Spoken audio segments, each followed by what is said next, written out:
রাধাষ্টমী উদযাপন হয়ে গেছে 2 দিন হলো, কিন্তু আমার ভিডিওটা আপলোড করতে একটু দেরি হয়ে গেল। এই দিনটা ছিল রাধাষ্টমীর দিন। আর রাধাষ্টমীর দিন আমি এখানে রাধার স্নান যাত্রার জন্য সমস্ত কিছু রেডি করছিলাম।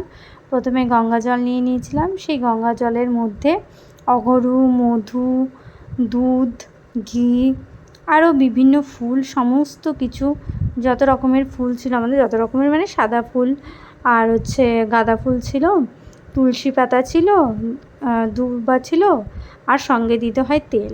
তো এগুলো মিশিয়ে রাধার যে স্নান হবে সেই জলটা কিন্তু আমি তৈরি করে ফেললাম। আমাদের বাড়িতে কিন্তু এইভাবেই রাধাষ্টমী উদযাপন করা হয়। তোমাদের বাড়িতে কী প্রসিডিওর আছে অবশ্যই কিন্তু কমেন্ট করে জানিও, যারা যারা এই ভিডিওটা দেখছো।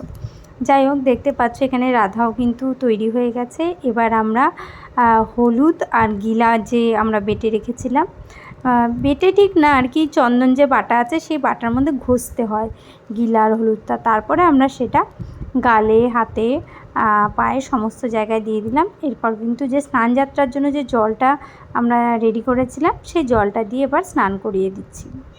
তো এইভাবে স্নান যাত্রাটা আমাদের এখানে কমপ্লিট হয়। আমাদের এখানে এরকমই করা হয়। তারপর নতুন পোশাক পরানো হয়। আর সেই পোশাক পরানোর পরে রাধাকে কেমন লাগছিল দেখতে সেটা তো তোমরা ভিডিও শুরুতেই দেখে ফেলেছো আশা করি।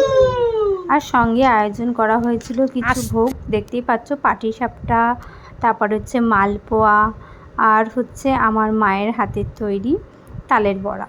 তো এই সমস্ত ছোট্ট আয়োজন করা হয়েছে। এইভাবেই সুন্দর করে উদযাপন করা হলো। আজকের মতো টাটা।